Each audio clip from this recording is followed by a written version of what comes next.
السلام عليكم ورحمة الله وبركاته.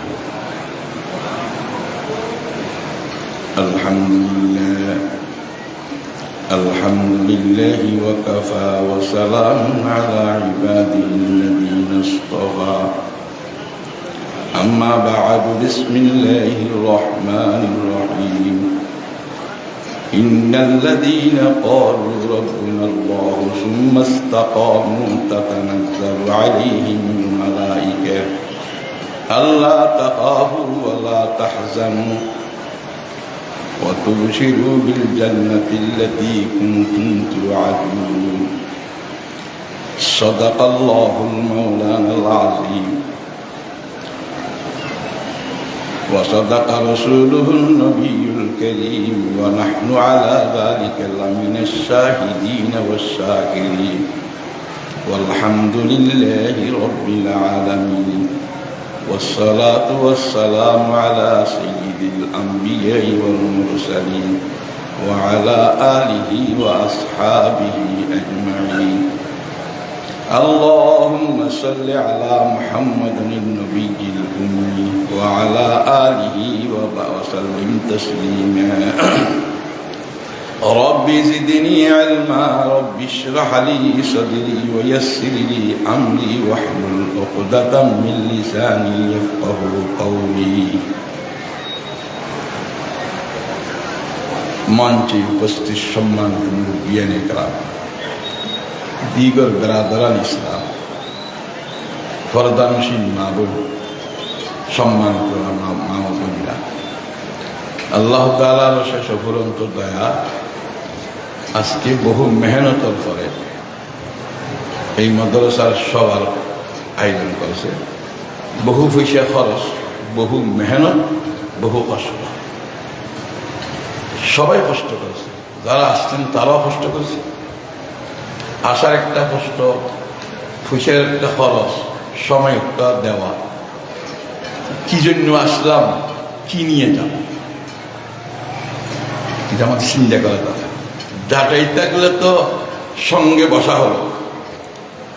ওয়াজ বুঝেন বা না বুঝেন, ওয়াজ বুঝেন বা না বুঝেন, বসার মধ্যে হেদায়েত। ওয়াজ বুঝে লাগে। আল্লাহওয়ালাদের সঙ্গে বসলে হেদায়েত এমনি হয়ে যায়। গুনাহ সওয়াব আমরা জানি, গুনাহ কি কি আমরা জানি। যিনি ডাকাতি করে, ডাকাইতেও জানে যে ডাকাতি করা গুনাহ। যারা মদ খায় ওরা জানে মদ পান করে গুনাহ। যারা ঘুষ খায় ওরা জানে ঘুষ খাওয়া গুনাহ। যারা সুদ খায় ওরা জানে সুদ খাওয়া গুনাহ। যারা মিথ্যা কথা বলে ওরা জানে মিথ্যা কথা বলা গুনাহ। কিন্তু সারে না খা কি না জানে না সেই জন্য করে, নাকি জানি শুনি করে? আমার কথাটা বলবেন না? জানি শুনি করে। নামাজ যে পড়া ফরজ, যেই মুসলমান ছেলে নামাজ পড়তেছে না উনি জানে না? যেই মা বোনরা নামাজ পড়তেছে না উনি নামাজ যে ফরজ জানে না?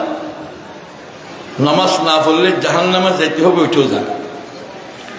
হ্যাঁ, তাহলে সবগুলো জানার পরে কেন করতেছে না? জানার পরে কেন মানতেছে না? কারণটা কি? ওয়াজ তো সারা বাংলাদেশে ওয়াজ হইতেছে। এখন বর্তমানে যত ওয়াজ হইতেছে, যত ওয়াজ বাড়তেছে তত সুদ বাড়তেছে, যত ওয়াজ বাড়তেছে হত্যা বাড়তেছে, যত ওয়াজ বাড়তেছে গীবত শিকায়ত বাড়তেছে, যত ওয়াজ বাড়তেছে আত্মসাৎ বাড়তেছে। কেন? আসলে কথা হলো জানার পরে মানার জন্য মাঝখানে আরেকটা জিনিসের প্রয়োজন আছে। আবু তালেব তো জানতো হযরত মুহাম্মদ মুস্তাফা সাল্লাল্লাহু আলাইহি ওয়াসাল্লাম রাসূল, কোরআন আল্লাহর কালাম। রাসূল কথা মানলে জান্নাতে যাবে, না মানলে জাহান্নামে যেতে হবে, এটা আবু তালেবও জানতো। মানলো না কেন? শয়তান অত জানতো, আল্লাহর কথা না মানলে জান্নাত থেকে বাইরে যাবে, সেটা উনি জানেন। উনি মানল না কেন? আসল কথা হলো জানার পরে মানার মাধ্যমে আরেকটা জিনিসের প্রয়োজন আছে।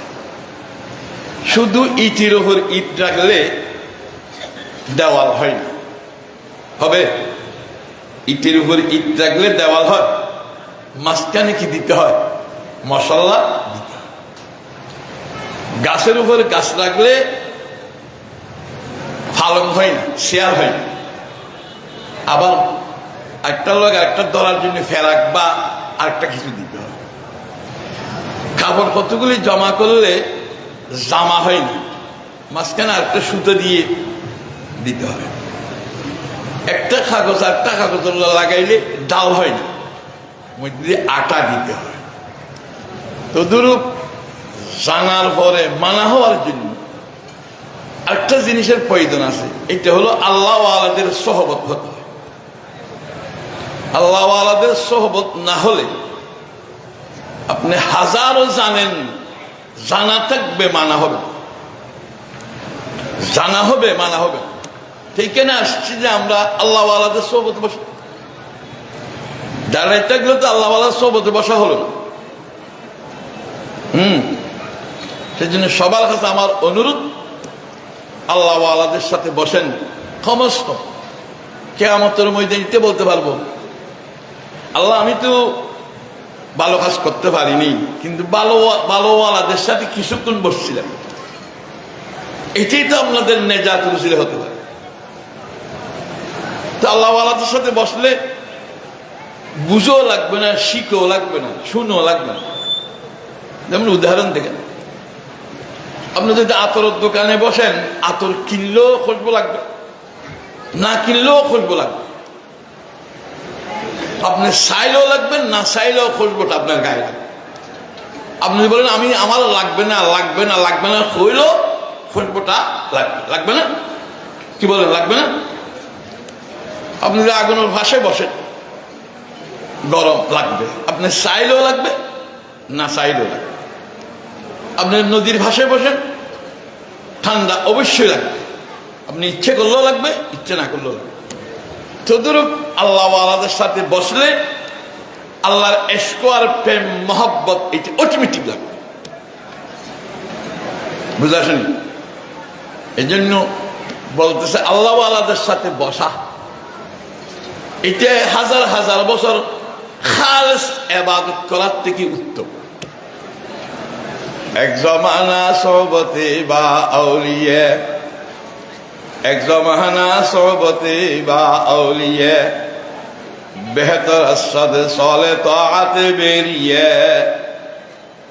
হযরত মুফতি শফি রহমতুল্লাহ আলাইহি পাকিস্তান, হযরত তানভী রহমতুল্লাহ আলাইহি জিজ্ঞাসা করতেছে, হুজুর আল্লামা রুমির এশিয়ারটা আমার বুঝে আসে না। কেন? হজে বেরিয়ে খালেস ইবাদত করার থেকেও কিছুক্ষণ আল্লাহ ওয়ালাদের সাথে বসা এত দামি কেন? এত দামি কেন? তো বলতেছিস, বলো সাহাবায়ে কেরাম যে এত দামি হলো, ওরা কি কোনো মাদ্রাসার ডিগ্রি নিছিল? দেওয়ান মাদ্রাসার সনদ ডিগ্রি আছে, জামিয়া আজহারের ডিগ্রি আছে, আর অন্য কোনো প্রতিষ্ঠানের ডিগ্রি আছে? তাদেরকে সাহাবা কেন বলা হয়? সাহাবা মানি সোহবত প্রাপ্ত। তাহলে নবীর সোহবতের কারণে ওদের দাম আল্লাহ বাড়াই দিছে। এই জন্য সাহাবাদের সোহবতের কারণে তাবিন হয়েছে, তাবিনদের সোহবতের কারণে তবে তাবিন হয়েছে।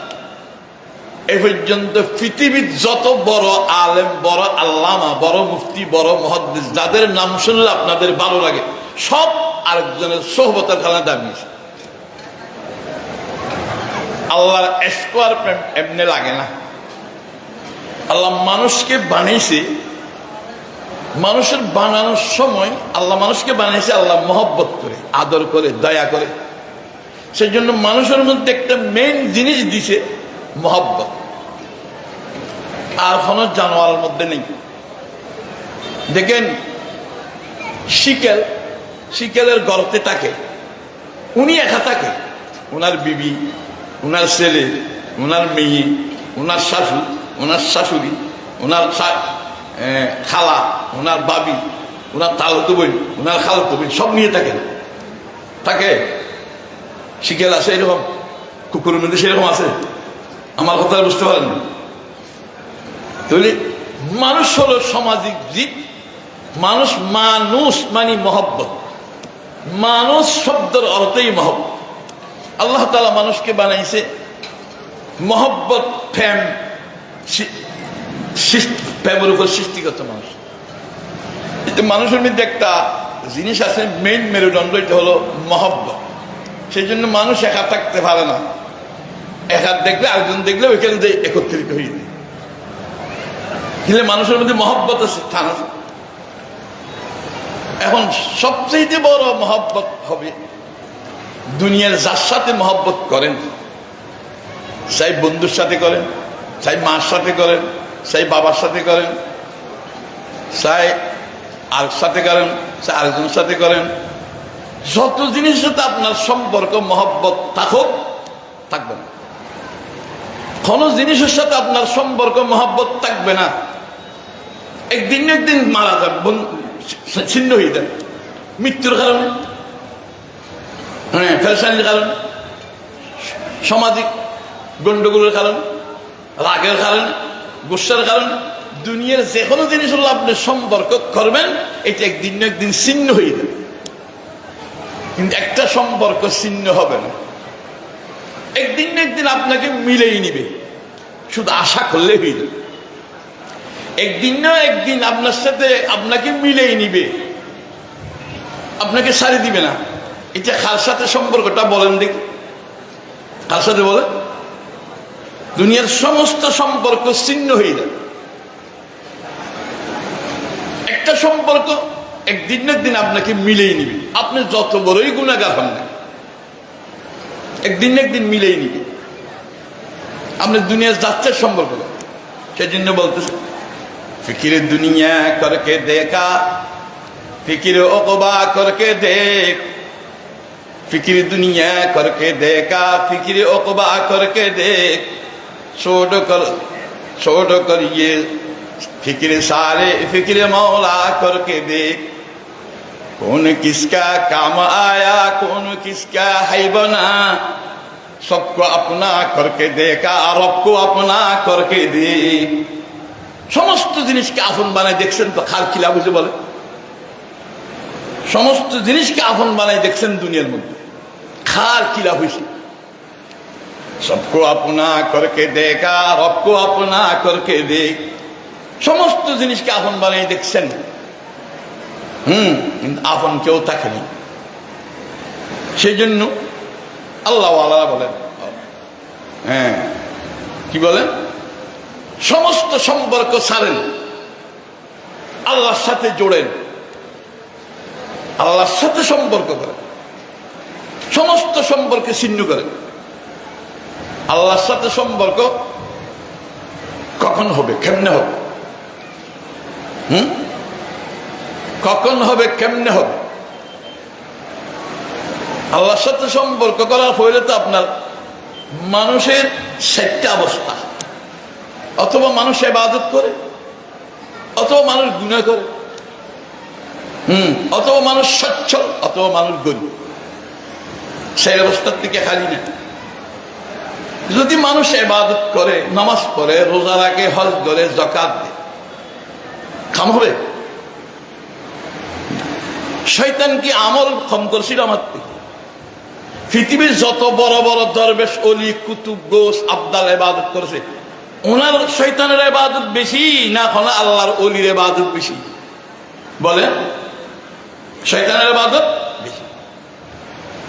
পৃথিবীর মধ্যে যত বড় বড় আলেম আছে, সবাই বড় আলেম না শয়তান বড় আলেম? তাহলে ইবাদতে খাস হবে না, এলমে খাস হবে। শুধু ইবাদত করলে হবে না, ইবাদত করলে এটা আল্লাহ কবুল করতে হবে, আল্লাহকে গসাইতে হবে। এই জন্য বলে বাবা রাস্তা সবসে তোরে, বাবা রাস্তা রবসে জোর, বাবা রাস্তা সবসে তোরে, বাবা রাস্তা রবসে জোর, বাবা সমস্ত সম্পর্ক ছিন্ন করেন। লা ইলাহা ইল্লাল্লাহ, লা ইলাহা ইল্লাল্লাহু মুহাম্মাদুর রাসূলুল্লাহ। সমস্ত এই কলমার মানি তো সমস্ত সম্পর্ক ছিন্ন করা। বলে হুজুর আপনারা যে ওয়াজ করেন মাকে, মার সেবা করেন, বাবার সেবা, এইটাও তো আল্লাহর মহব্বতে করবেন। আল্লাহ বলছে যে করবেন, আল্লাহ বলার কারণ করবেন। কারণ আল্লাহকে যখন মহব্বত করবেন, আল্লাহর সৃষ্টি সব কিছুকে মহব্বত করতে হবে, তাহলে না আল্লাহর মহব্বতের প্রমাণ হবে।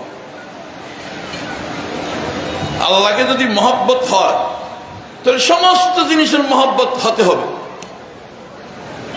তাহলে না আল্লাহর মহব্বতের প্রমাণ। আল্লাহর মহব্বত সমস্ত জিনিসের মহব্বতকে ছেড়ে দেন, তার মানে কি? দুনিয়া ছেড়ে দেওয়া, বিবি ছেড়ে দেওয়া, বউ ছেড়ে দেওয়া, ছেলে ছেড়ে দেওয়া, জায়গা ছেড়ে দেওয়া, জমিন ছেড়ে, এটা নাকি না। সবগুলো থাকবে, যেখানে যাবেন সবসময় এটাই থাকবে, আমার কলবে, আমার অন্তরে আল্লাহই থাকবে। চিস্তি দুনিয়া আল খোদা গাফেল সুদন নাই নকাশো নকরাও ফরজন দেজন।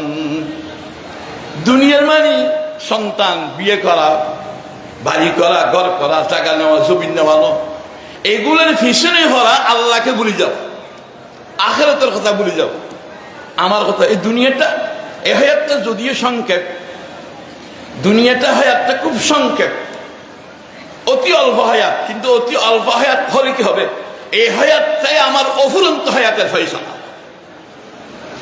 আমাদের এই অল্প হায়াতটা অফুরন্ত হায়াতের ফয়সালা, বুঝে আসেনি? অফুরন্ত হায়াতের ফয়সালা আমার যাইতেই হবে। এই কথা তো না, আমি তো দুনিয়াতে তাকে যাব না। আইলাম কত্তুন গল্লাম কি যাইয়ুম খন্ডে নিয়ম কি, আইলাম কত্তুন গল্লাম কি যাইয়ুম খন্ডে নিয়ম কি, हम किधर से आए थे फिर किधर जाएंगे हम, दफे दफे जिंदगी में गौर करना चाहिए। তাহলে ইবাদত করবেন। এই যে এখানে আসছেন ইবাদত করার জন্য, এখানে আসছেন ওয়াজ শোনার জন্য, এখানে আসছেন আল্লাহ ওয়ালাদের সাথে বসার জন্য, এখানে আসছেন হুজুরদের থেকে দোয়া নেওয়ার জন্য, বুঝে আসেন? এটা শুধু নিলে হবে না, এটা আল্লাহকে কবুল, আল্লাহর কাছে কবুল করাইতে হবে, কবুল করেই যেতে হবে। কথা বুঝে আসেন? কবুল করার জন্য দোয়া করতে হবে, আল্লাহ আমি ইবাদত করেছি আমার শক্তি অনুযায়ী, যদি কবুল না হয় তাহলে তো খানা খাজা আসবে, খানা খাজা আসবে, খানা খাজা আসবে না যদি ইবাদত কবুল না হয়। সেই জন্য ইবাদত করে আল্লাহর দরবারে কবুলিয়তের জন্য ফসাইতে হবে, কবুলিয়তের দোয়া করতে হবে। এটা বুঝে আসবে কখন আল্লাহওয়ালার সাথে বসলে। না হলে তো আপনার নামাজ একদিন তাহাজ্জুদ করে বলবেন আমি তো বড় দরবেশে গেছি, 5 ওয়াক্ত নামাজ পড়লে আমি তো বড় দরবেশে গেছি, আমার সাথে হুজুরের সাথে সম্পর্ক, আমি তো বড় দরবেশে গেছি। এটা তো শয়তানের কাজ, এটা আপনি বুঝে আসবে। সেই জন্য আমার ইবাদতগুলো আল্লাহকে গসাইতে হবে, কবুল করে সেরকম একটা আমার দিল নরম হতে হবে। আল্লাহকে 3টে জিনিস, একটাকে আল্লাহর ডর, আল্লাহর ভয়, আল্লাহর মহব্বত, আরেকটা হলো আল্লাহর থেকে আশা। বলেন কয়টা বললাম? আল্লাহর ভয়, আল্লাহর মহব্বত, আল্লাহর থেকে আশা, আকাঙ্ক্ষা। কয়টা বললাম? বলেন। আল্লাহর ভয়, আল্লাহকে মহব্বত, আল্লাহ থেকে পাওয়ার আশা। বলেন কয়টা বললাম? কি কি? আল্লাহর ভয়, আল্লাহকে মহব্বত কর, আল্লাহ থেকে পাওয়ার আশা। যেমন দেখেন আমরা আমাদের বাবাকে ভয় করি, আবার বাবাকে মহব্বত করি, আবার পাওয়ার আশাও রাখি না? কি বলে রাখে না? বলেন বাবাকে মহব্বত করি, বাবাকে ভয় করি, বাবার থেকে পাওয়ার জন্য আশাও রাখি। ততটুক আপনি আল্লাহ থেকে পাওয়ার জন্য, তাহলে আপনি গুনাহ করেন। গেলেন যারা আমল করতেছেন তাদেরকে বলতেছি আমল করবেন, আমলগুলো আল্লাহকে গসাইবেন। আল্লাহ আমি তাহাজ্জুদ পড়ার আমাকে তৌফিক দিয়েছেন, আল্লাহ আমার এই টুটাফালা তাহাজ্জুদগুলো কবুল করেন। তাহলে আপনি আপনার ক্ষমতা অনুযায়ী করলেন, দোয়া করলেন, আল্লাহ আল্লাহর ক্ষমতা দিয়ে কবুল করবেন, দান সওয়াব দিবেন। বলেন সুবহানাল্লাহ। তারপরে যদি গুনাহগার হন, দেখতেছেন আপনি গুনাহ গুনাহ গুনাহ গুনাহ, বহু কেউ গুনাহ করে, গুনাহ থেকে বাঁচতে চায়, গুনাহ থেকে বাঁচতে পারে না। মদ খায়, মদের থেকে বাঁচতে পারতেছেন। হ্যাঁ, জেনা করে, জেনার থেকে বাঁচতে পারতেছেন। চুরি করে, চুরির থেকে বাঁচতে পারতেছেন না, কিন্তু তবু আল্লাহ রহমতের আশা করে। একদিন হযরত মুসা আলাইহিস সালাম আল্লাহকে বলতেছে, আল্লাহ আমার মনে চাইতেছে সবচেয়ে গুনাহগার মানুষ খেয়ে তার সাথে একটু দেখা করা। দেখা করলেন, তো তুমি তোমার মনের এখন আকাঙ্ক্ষা কি বলো? আমার মনের আকাঙ্ক্ষা হলো এই আল্লাহওয়ালা যে আছে, এই আল্লাহওয়ালা উনার সাথে হাসর হওয়া, উনার সাথে এই বেহেশতে যাওয়া, ওনার সাথে বেহেশতে যাওয়া, ওনার সাথে হাসর হওয়া, ওনার সাথে সঙ্গী হওয়া মৃত্যুর পরে। মৃত্যুর পরে প্রতিদিন কিছুদিন পরে বলতেছে, আল্লাহ আমার মনে চাইতেছে এই সবচেয়ে বেশি ইবাদত করে কে, তার সাথে একটু দেখা করে। তো ওনার সাথে দেখা করছে। তুমি তো বলতেছে ওই যিনি বেশি ইবাদত করে, বলতেছে তোমার কি আকাঙ্ক্ষা বলো দেখি। যে আমার আকাঙ্ক্ষা হলো এই গুনাহগার, এই বদমাশের সাথে যেন আমার হাসন না হয়, এই বদমাশ যেন মৃত্যুর হয় আমার সঙ্গী না হয়। কথা বুঝে আসেনি? ওই গুনাহগার বললেন আমার হাসরটা এই আল্লাহওয়ালার সাথে হোক। আল্লাহওয়ালা বললেন আমার হাসরটা ওনার সাথে যেন না হয়। আল্লাহ মুসাকে বলতেছে, মুসা আলাইহিস সালামকে বলতেছে, মুসা বলে দাও, গুনাহগারকে বলে দাও জান্নাতি, আর যিনি ইবাদত করেছে ওনাকে বলে দাও জাহান্নামী। আমার কথা বুঝে আসেনি? গুনাহগারকে বলে দাও কি জান্নাত, আর আল্লাহওয়ালাকে ইবাদত যিনি করেছেন ওনাকে বলে দাও কি জান্নাত। কেন? উনি যে দোয়া করেছিল আল্লাহ আমাকে উনার সাথে হাসর করবেন, আল্লাহ কবুল করে ফেলেছেন, জান্নাতি বানিয়ে দিছে। আর উনি যে দোয়া করতেছে ওনার সাথে হাসর হওয়ান হবে না, তাহলে উনি ওইটাও কবুল হয়ে গেছে। তো উনি তো জান্নাতে যাবে, উনি তার জান্নাতে যেতে পারবেন, ওনাকে জাহান্নামে বানিয়েছে। কথা বুঝে আসেনি? এরপর মুসা আলাইহিস সালাম বলতেছে আল্লাহকে, আল্লাহ আমার মনে চাইতেছে সবচেয়ে আরেকটা গুনাহগার দেখা, একটা গুনাহগার দেখা। বলছে ওইখানে যাও। তো এখন বলছে আবার আমার তো সবচেয়ে মনে চাইতে এখন বেশি ইবাদত যিনি করে ওনাকে দেখার জন্য। প্রথমে গুনাহগার দেখছে, এর হলে সবচেয়ে বেশি ইবাদত যিনি করে ওনাকে দেখার জন্য দেখছে যে যিনি গুনাহগার উনি ইবাদত করেন। আল্লাহকে বলছে, আল্লাহ কি ব্যাপার, যাকে দেখছিলাম সবচেয়ে গুনাহগার ফাফি, ওনাকে তো দেখাইলেন সবচেয়ে বেশি ইবাদত করেন বলা। ঘটনা কি? ওদের ঘটনা হলো ওনার সাথে একদিন ওনার বিবির সাথে ঝগড়া লাগছে। তো ওই ঝগড়া লাগলে কি হয়েছে, ওনার বিবি ওনাকে বলতেছে জাহান্নামী, তুমি যে কুখাম অখাম করো তোমার তো জাহান্নাম ছাড়া আর খাম ঠিকানা হবে না। তুমি বলতেছে আমি আল্লাহর রহমতের আশা রাখি, আমার আর কোনো আমল নেই, আল্লাহর রহমতের আশাই আমার পুঁজি। যখন উনি এটা আশা করলেন তখন তখন উনার দোয়া কবুল করে বলছে, ওনাকে জান্নাতি বানিয়ে দিচ্ছে। সেই জন্য উনি সবচেয়ে বেশি ইবাদত করেন বলা হয়ে গেছে। তাহলে আপনি গুনাহ করেছেন, নৈরাশ কেন হবেন? গুনাহ করে তো আপনি আল্লাহর রহমতের আশা রাখতে পারেন। আল্লাহর কাছে দোয়া করেন, যারা গুনাহগার আল্লাহকে দোয়া করেন, আল্লাহ আমাকে গুনাহ থেকে বাঁচার ব্যবস্থা করেন। আমাদের মুরব্বীরা বলে যদি এরকম দোয়া করতে থাকেন, যদিও গুনাহ ছাড়তে না পারেন তাহলে আল্লাহ বলবে কি গুনাহ তুমি ছাড়ো না, তো তুমি আল্লাহকে বলতে পারবে না, আল্লাহ আমি তোমাকে তো বলছিলাম, দোয়া করেছিলাম, আমাকে কেন আমার দোয়াটা কবুল করে নাই? তখন আল্লাহকে বলতে পারবো। তখন আল্লাহ বলবে উনি যখন দোয়া করেছে আমার কাছে, আমি দোয়া কবুল করে নে, আজকে দোয়া কবুল করে দিলাম, ওনাকে জান্নাতি বানিয়ে। সেদিন গুনাহ করে আপনি নৈরাশ হবেন কেন? আল্লাহ বলতেছে লা তাকনাতু মির রাহমাতিল্লাহ ইন্নাল্লাহা ইয়াগফিরুয যুনুবা জামিআ ইন্নাহু হুয়াল গফুরুর রহিম। আল্লাহ অবশ্যই আল্লাহর রহমত থেকে নৈরাশ হবেন না, নৈরাশ হওয়ার কোনো কারণ নেই।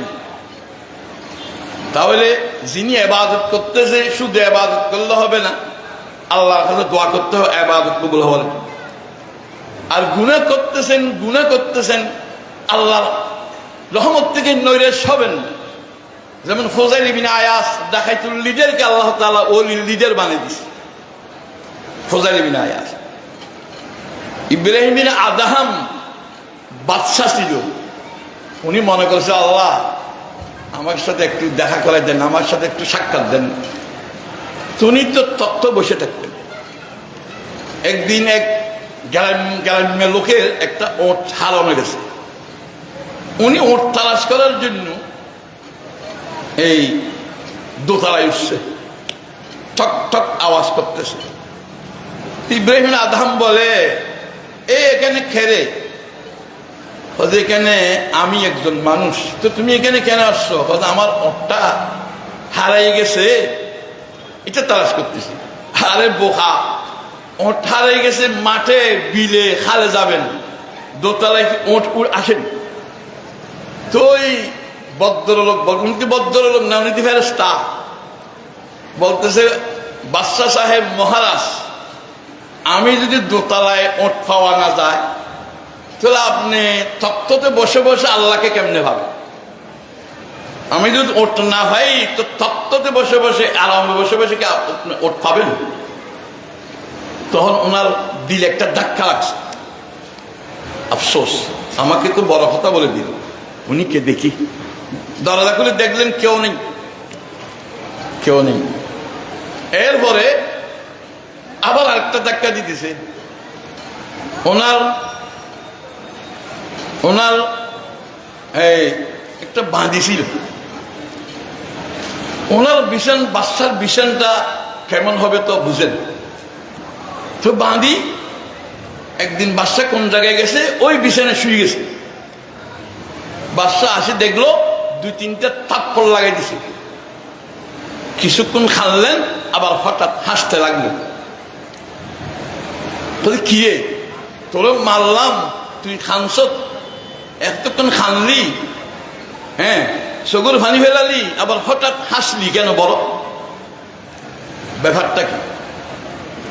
আসল ঘটনা হলো আমি কিছুক্ষণ শোয়ার কারণে যদি 2-3টা থাপ্পড় খাওয়া লাগে, হ্যাঁ 2-3টা থাপ্পড় খাইছি, কিছুক্ষণ 5 মিনিট এখানে এই বিছানায় শুয়েছি।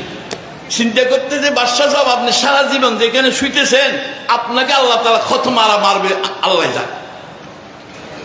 আল্লাহকে কিভাবে তো মারবে এটা আমি জানি। এই জন্য আল্লাহ আমাকে হেফাজত করেছে এই বিছানা থেকে, সেই জন্য হাসতেছি। তখন বাদশা বলতেছে আমার এই গদি লাগবে না, আমার আসল গদি লাগবে। এই যে দুনিয়াটা আসল কিছু না, দুনিয়াটা আসল কিছু না, এটা তো স্বপ্নের মতো। সেই জন্য দুনিয়ার ফিকির তো বহু করছি আমরা, প্রতি মানুষ দুনিয়ার ফিকির করছি, কোনো লাভ হয়নি। অদি বুড়ো হইতেছি, চোখের জুতি যাইতেছে, হাতর শক্তি যাইতেছে, খাওয়া অরুচি হইতেছে, কোনো ফিকির আসেনি। সেই জন্য আল্লাহ কবি বলতেছে একটু আখিরাতের ফিকির করে দেখি। ফিকির দুনিয়া করকে দেখা, ফিকির ওকবা করকে দেখ, ফিকির দুনিয়া করকে দেখা, ফিকির ওকবা করকে দেখ।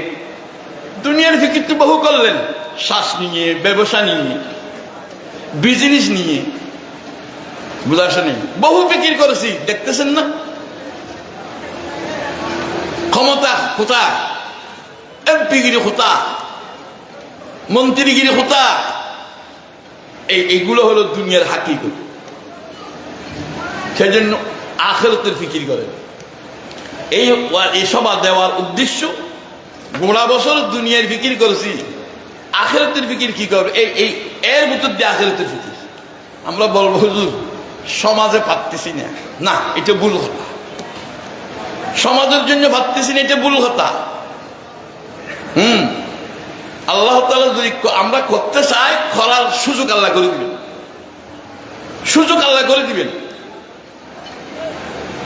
মুসা আলাইহিস সালামের কাছে আফলাতুন বড় বৈজ্ঞানিক, 3000 বছর আগে বড় বৈজ্ঞানিক আফলাতুন জিজ্ঞাসা করতেছে মুসা আলাইহিস সালামের কাছে, হুজুর আমার দিলে একটা প্রশ্ন আসে, আমার এই প্রশ্নটা বড় বড় বৈজ্ঞানিকদের কাছে করছি, কেউ আমার প্রশ্নটার উত্তর দেয়নি, আপনার কাছে প্রশ্নটা করতে পারবেন, উত্তর দিতে পারবেননি, আগে প্রশ্ন করেন তারপরে দেখা যাবে। তো প্রশ্নটা করতেছে, প্রশ্ন হলো ধরেন আল্লাহ তাআলা আল্লাহর শক্তি দিয়ে একটা বোম বানাইছে, বোম দুনিয়ার সমান, আল্লাহর শক্তি অনুযায়ী আল্লাহ একটা বোম বানাইছে দুনিয়ার সমান, পৃথিবীর সমান। এই বোমটা পৃথিবীর মধ্যে মারবে আল্লাহ, বানানেওয়ালো আল্লাহ, মারবেও আল্লাহ। এখন যদি পৃথিবীর কোনো মানুষ বাঁচার জন্য চায়, বাঁচার কোনো পদ্ধতি আপনার কাছে আছে? আমার হতারা বুঝে আসেনি। বোমটা বানাইছে কে? আল্লাহ। বোমটা কত বড়? পৃথিবীর সমান। মারবে কে? আল্লাহ। যদি আমরা বাঁচতে চাই তাহলে বাঁচার কোনো পদ্ধতি আপনার কাছে আছে? মুসা আলাইহিস সালাম বলে আছে তো, আছে তো। কেমনে আছে?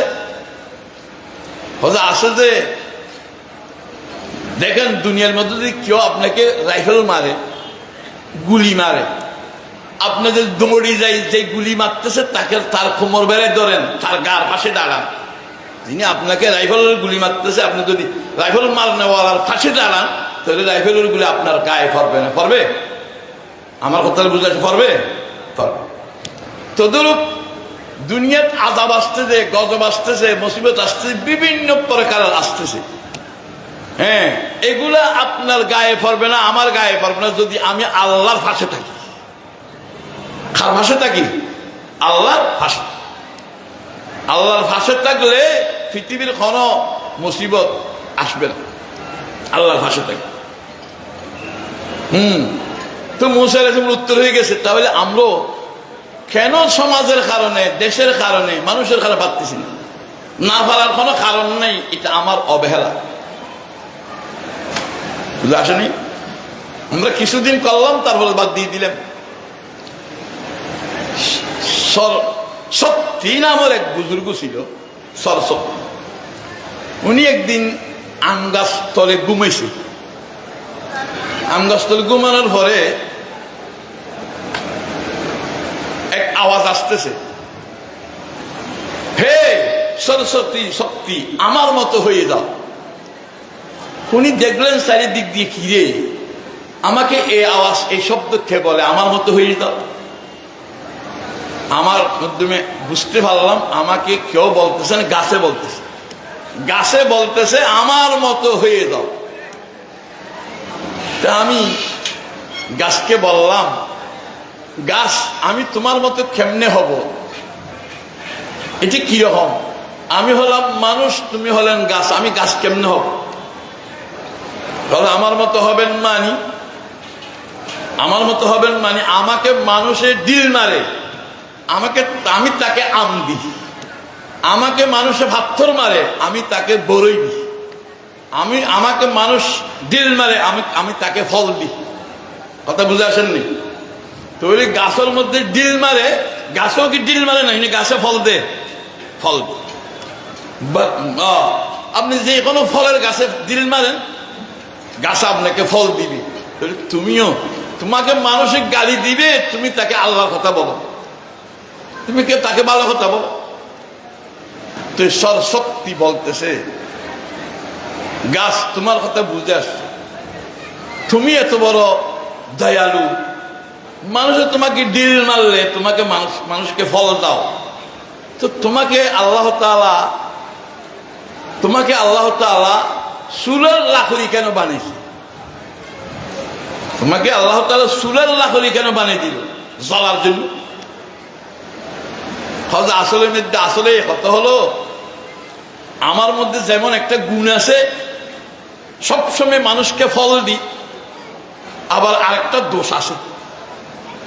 এই এক দোষের কারণে সব গুণ নষ্ট হয়ে গেছে। দোষটা কি? দোষটা হলো যেদিকে বাতাস, দক্ষিণের বাতাস আসলে আমি উত্তরে ডলে যাই, উত্তরের বাতাস আসলে আমি দক্ষিণে ডলে যাই, অর্থাৎ বাতাসের সাথে সাথে আমি ঝুঁকে যাই।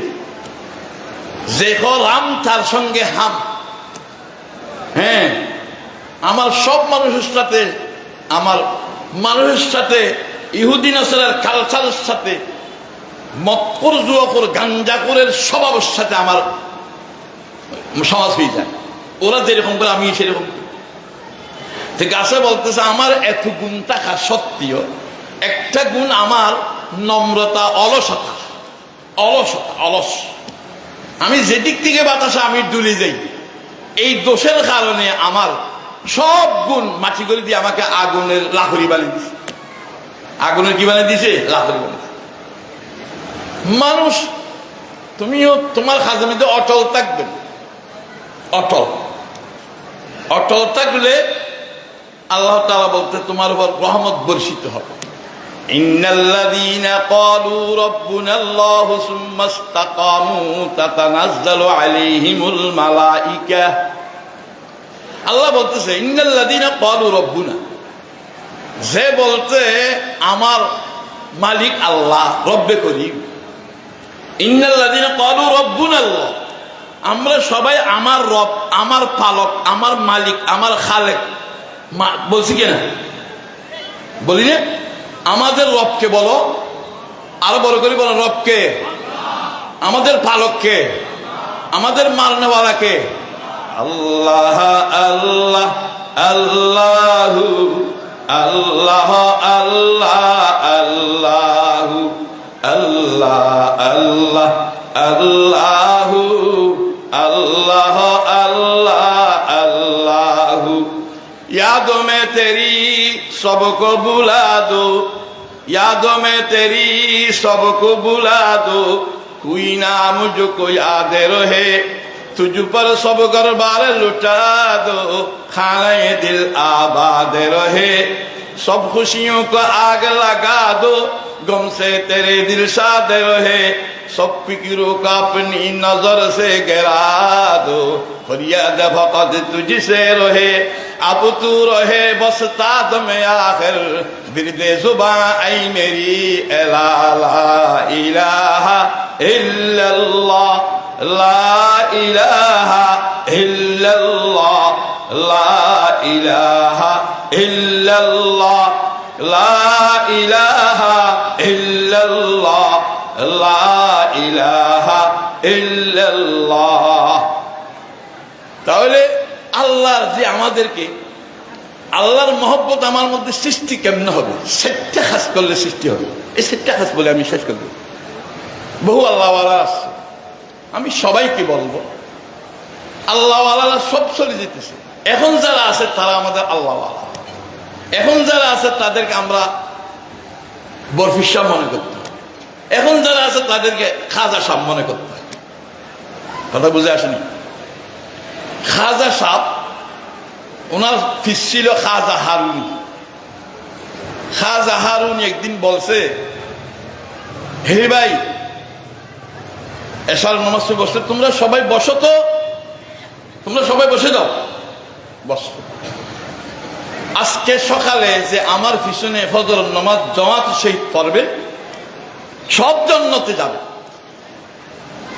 কিন্তু যারা শুনছেন তারা আর কাউকে বলবেন না। বুঝে আসেন? খাজা সাহেবের ফির খাজা হারুনি বললেন এশার নামাজ পড়ার পরে সবাই বসো, বসছে।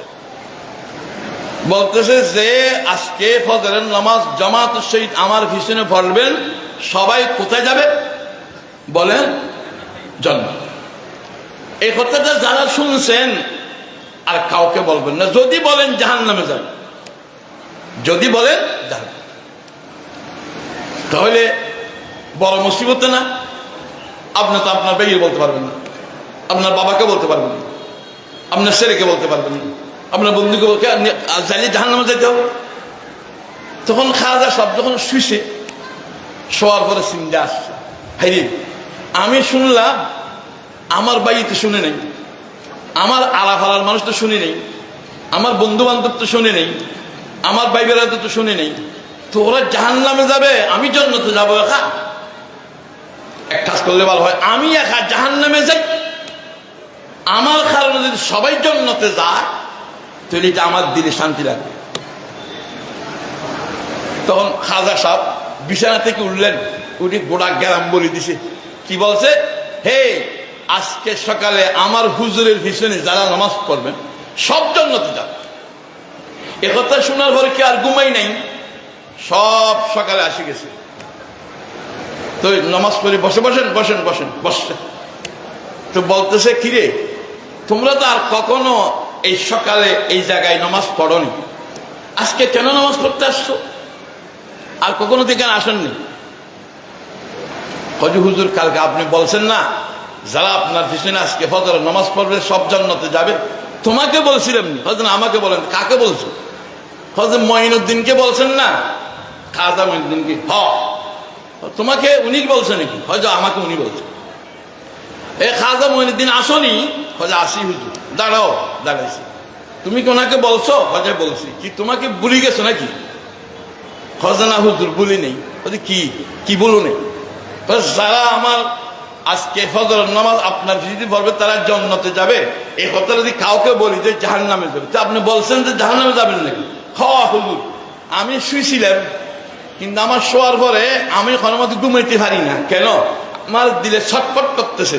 আমি একা জান্নাতে যাবো, আমার ভাই জাহান্নামে যাবে। আমি একা জান্নাতে যাবো, আমার বাবা জাহান্নামে যাবে। আমি একা জান্নাতে যাবো, আমার ফালাফলসি জাহান্নামে যাবে। এটা আমার দিলে বরদাস্ত করতেছে। সেই জন্য চিন্তা করলাম, আমি একা যদি জাহান্নামে যাই, আমার কারণে যদি সবাই জান্নাতে যায়, তাহলে এটা আমার দিলে শান্তি লাগে। কারণ এটার মধ্যে আল্লাহ খুশি হবে, রসুল খুশি হবে। যত মানুষ জান্নাতে যাবে রসুল খুশি হবে, যত মানুষ জান্নাতে যাবে আল্লাহ খুশি হবে। তখন আল্লাহকে খুশি করতে পারবো জাহান্নামে গিয়ে। এই জন্য আমি বলি দিছি, বুঝে আসেন? তখন ফিসাব বলতেছে, আসলে তো তোমাদেরকে জান্নাতে যাওয়ার আমি ওখানে টিকিট, আমার কাছে ওখানে টিকিট নেই তোমাকে জান্নাতে নেওয়ার জন্য। আমি পরীক্ষা করেছি কার অন্তরে মানুষের জ্বালা, মানুষের মায়া, মানুষের মহব্বত, মানুষের প্রেম কার অন্তরে সৃষ্টি হয়েছে, এই যে পরীক্ষা করলাম। কথা বুঝে আসে নেই? যাও, খাজা সাহেবকে বলতেছে, তোমাকে আমি এজাজত দিলাম, তুমি আজকে থেকে মানুষকে দিনের দাওয়াত দাও। এই খাজা সাহেব যখন বাংলাতে আসছে, ওনার চেহারা দেখে 7 লাখ মানুষ একসঙ্গে মুসলমান আছে। বলেন সুবহানাল্লাহ। 7 লাখ মানুষ খাজা সাহেব। এখন খাজা সাহেবকে পাবেন নাকি? এখন যারা আছে তাদের কাছে সম্পর্ক করবেন। আমি বলছি না, প্রথমে বলছি, জানা থাকলে মানা হয় না। জানা থাকলে মানা হওয়ার জন্য আপনি এখন আল্লাহওয়ালার সাথে সম্পর্ক করতে হবে।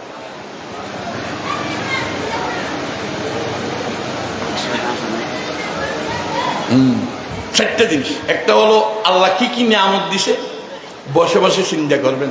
চোখ, হাত। চোখ নদীরে আঁধা হইতেন, খান নদীরে বড় হইতেন, একটা।